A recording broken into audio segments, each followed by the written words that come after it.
بسم الله الرحمن الرحيم.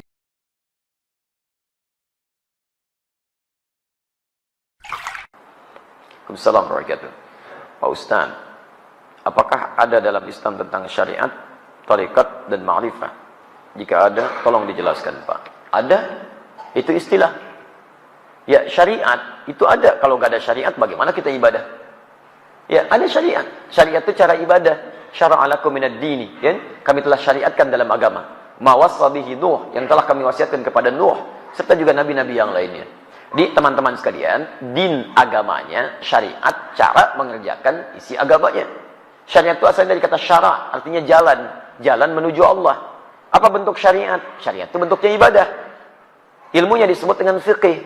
Di ketika Allah menetapkan agama, Quran surah 3 ayat 19, Innad dina indallahil Islam. Ya, agama yang diridhai oleh Allah itu cuma Islam. Kemudian memberi jalan bagaimana berislam yang baik. Maka diberikan jalan dengan jalan syariat. Syariat itu isinya ibadah. Makanya ketika ditanya tentang Islam, Nabi SAW oleh malaikat Jibril, disebutkan di hadis Muslim, nomor hadis yang ke-8, di jilid yang pertama, rawinya sahabat Umar bin Khattab radhiyallahu ta'ala anhu, posisi paling kiri sebelah atas di kitabnya. Ketika ditanya mal Islam, apa itu Islam? Dijawab dengan syariat. Antasyhada an la ilaha illallah wa anna Muhammadar Rasulullah, ibadah lisan. Wa tuqimas salat, salat, wa tu'tiyaz zakat, zakat, wa tasuma Ramadan, puasa, wa tahujjal baita in istata'ta ilaihi sabila, dan tunaikan haji sesuai dengan kemampuan Anda, berusaha untuk mampu mewujudkannya. Itu syariat namanya. Jadi kalau disebutkan syariat itu maksudnya salat, maksudnya puasa, maksudnya haji. Jadi kalau ada bahasa menegakkan syariat Islam, harus. Kalau ada yang nggak mau menegakkan syariat Islam, namanya bukan orang Islam. Ya, syariat itu sholat. Jangan takut dengan syariat Islam. Ya, orang-orang menegakkan syariat Islam itu artinya mau ibadah. Sholat itu syariat Islam. Baik, puasa itu syariat Islam. Jadi kalau ada yang mengatakan tidak boleh berlaku syariat Islam, orang itu aneh. Aneh dia, apalagi kalau diucapkan oleh orang Islam. Nggak sehat dia. Dia sedang kurang sehat, mungkin terlampau lelah dia. Ya, mohon maaf. Kalau orang Islam mengatakan tidak boleh berlaku syariat Islam, artinya orang aneh. Syariat Islam itu artinya ibadah. Dia melarang ibadah. Lihat teman-teman sekalian. Jadi jangan dulu kita terlampau tinggi-tinggi memahami sesuatu. Ingat baik-baik. Syariat itu diterapkan sesuai dengan keadaan kita, sesuai dengan tuntutannya. Tuntutan bagi kita personal itu ibadah. Sholat itu ibadah. Zakat ibadah. Puasa ibadah. Ibadah itu diterjemahkan dalam bentuk perilaku. Orang yang sholatnya bagus, akhlaknya mulia, kata-katanya bagus. Jadi ketika kata-kata Anda baik itu, Anda sedang mengerjakan syariat Islam. Ketika Anda jujur, Anda sedang menegakkan syariat Islam. Ketika Anda tidak korupsi, Anda sedang menegakkan syariat Islam. Jadi kalau ada orang Islam korupsi, dia sedang menentang syariat agama. Ya. Ketika ada orang Islam misalnya bohong, itu sedang menentang syariat agamanya. Jadi kalau syariat dipraktikkan, aman kehidupan dunia ini. Aman. Coba lihat, di Islam itu bunuh saja satu orang. Kata Al-Quran, lihat ya, Quran surah misalnya. Kita ambil Quran surah keempat An-Nisa dari ayat 92. Bahkan 90 sampai 92-nya. Itu kalau orang paham baca ayat ini, maaf ya, lihat baik-baik. Wa may yaqtul mu'minan muta'ammida fajaza'uhu jahannam. Siapa yang sengaja membunuh satu orang saja beriman, satu orang saja, satu orang, maka balasannya neraka jahanam. Awas, khalidan fiha, kekal di dalamnya. Wa ghadiballahu alaihi, Allah murka kepadanya. Wa la'anahu, dilaknat dia. Wa 'adda lahu 'adzaban 'azima. Dan Allah janjikan kepadanya siksa berlipat. Saya mau tanya pada Anda, muslim mana yang bercita-cita masuk neraka jahanam? Muslim mana? Makanya kalau orang benar-benar beriman kepada Allah, Islamnya benar, mau menegakkan syariat, nggak mungkin dia bunuh orang. Mustahil. Demi Allah saya katakan mustahil. Karena ketika mau bunuh, taruhannya neraka jahanam.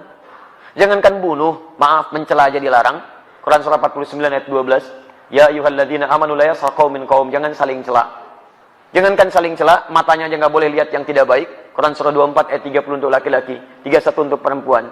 Ya, jangankan untuk menendang, jalan yang sombong aja nggak boleh.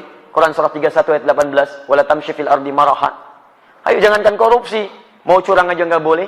Wailul lil mutaffifin. Bahkan kata Al-Qur'an, aduh daripada dipakai mencuri, potong aja tangannya. As-sariqu was-sariqatu faqtu aydiyahuma. Pencuri laki-laki perempuan, daripada tangannya dipakai perbuatan kotor, potong aja tangannya. Paham ya? Jadi kalau orang menegakkan syariat Islam dengan baik, aman, polisi tenang tugasnya. Wah, santai aja minum teh. Mau nyuri, ayo, muslim kan? Masya Allah. Mau bohong, nggak bisa.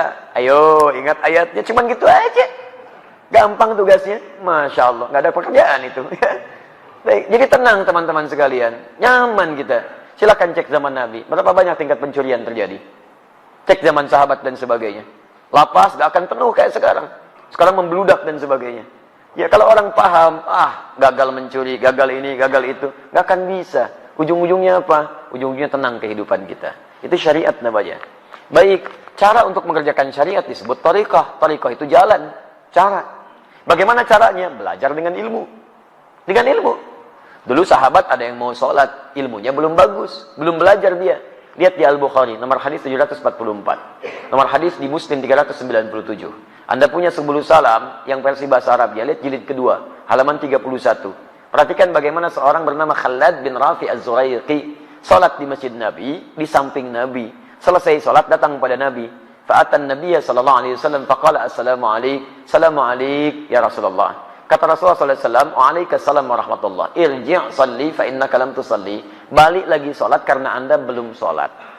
3 kali dia mengerjakan, 3 kali Nabi mengatakan, "Salat lagi, Anda belum salat." Dia berkata, "Ya Rasulullah, ma uhsinu ghaira." Saya enggak bisa lebih bagus lagi daripada ini. Alimni, tolong ajarkan saya. Masalahnya, dia tidak belajar dengan baik. Thariqah salatnya, cara salatnya tidak seperti Nabi mengajarkan. Maka dari itu diajarkan oleh Nabi, idza qumta ila shalah, kalau kamu pengen salatnya bagus, lihat asbighul wudu, sempurnakan wudu.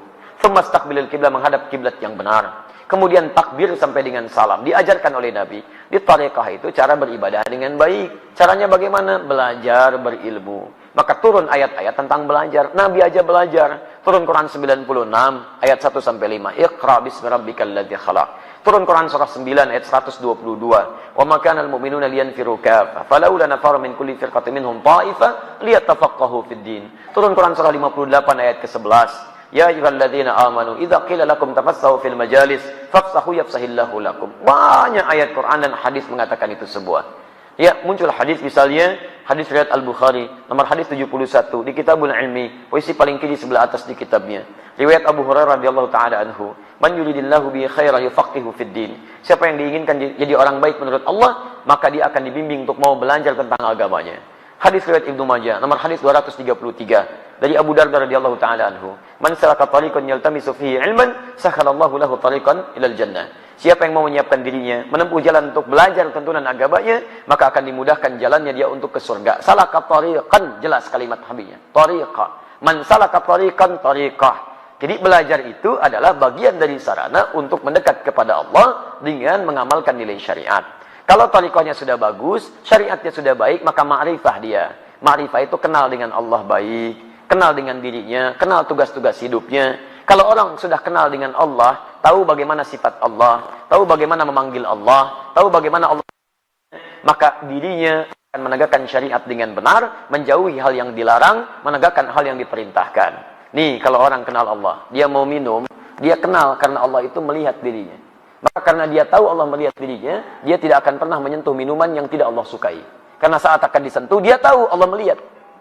Nih, lihat. Kalau orang kenal dengan Allah, keluar dari masjid, nggak akan mungkin melangkahkan kaki kanan. Terlampau soleh dia. Pasti kiri. Dan tidak akan mungkin tertukar sandal. Karena ketika akan dipakai, dia tahu Allah tidak ridha dengan menggunakan hal yang tidak Allah sukai. Silahkan. Kalau Anda tidak percaya, hati Anda pun pasti akan menolak. Coba iseng-iseng ya.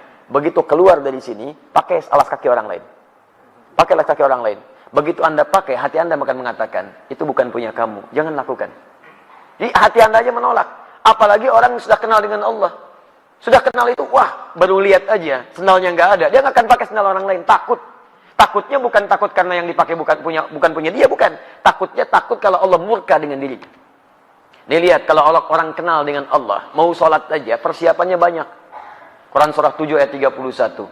Ya bani Adam khudhu zinatakum inda kulli masjid. Ya anak cucu Adam, kalau ada panggilan dari masjid, kenakan pakaian terbaikmu. Dia dipanggil, diundang sama manusia. Bahkan cari bahan dulu, dijahit dulu, pakaiannya bagus, ada pakai batik, sepatunya baru berangkat.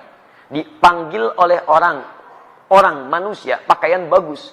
Dipanggil oleh yang menciptakan manusia. Bagaimana kira-kira penampilannya? Maka orang yang kenal dengan Allah, dia akan kenakan pakaian terbaiknya. Malu kalau menghadap Allah, pakaiannya tidak disukai oleh Allah Subhanahu wa ta'ala. Malu kalau bacaannya itu kurang bagus di hadapan Allah. Menghadap pada manusia, bacaan ditata. Kadang-kadang bikin konsep. Begitu sudah berhadapan dengan manusia, masih pakai konsep juga. Masya Allah. Bahkan antar pemimpin dunia, satu presiden, masih pakai konsep juga. Takut salah. Ya, takut salah. How can you do that? Masya Allah, lihat misalnya kan, di konsep takut salah, takut keliru. Berhadapan dengan manusia, Anda masih persiapan, maka bagaimana berhadapan dengan Allah? Maka orang yang kenal Allah, dia akan belajar. Takut kalau baca Al-Fatihah masih berantakan. Takut dengan kalimat. Katanya bernuntutnya bahwa pengen minta beribadah, tidak ada persiapan kita maksimal. Itu yang disebut dengan ma'rifah. Kalau sudah mendapatkan ma'rifah, puncaknya disebut dengan ihsan. Ihsan itu disebut di hadis Muslim, nomor hadis yang ke-8, di Al-Arba'in nomor hadis yang kedua, di lisan Nabi sallallahu alaihi wasallam. Al-ihsanu an ta'budallaha ka'annaka tarahu, fa illam takun tarahu fa innahu yarak. Orang ihsan itu akan menjadikan semua aktivitasnya sebagai ibadah. Makannya ibadah, minumnya ibadah, duduknya ibadah, seakan-akan merasa dipersaksikan oleh Allah. Paham ya?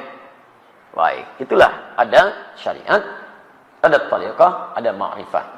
Jadi sebetulnya tidak aneh-aneh. Tidak harus kemudian Anda akan mendapatkan ma'rifah. Ya, kalau datang misalnya ke gua, ke gunung sendirian di situ. Istri ditinggalkan, anak nggak ada. Mama, papa, mama. Mana papa, mama?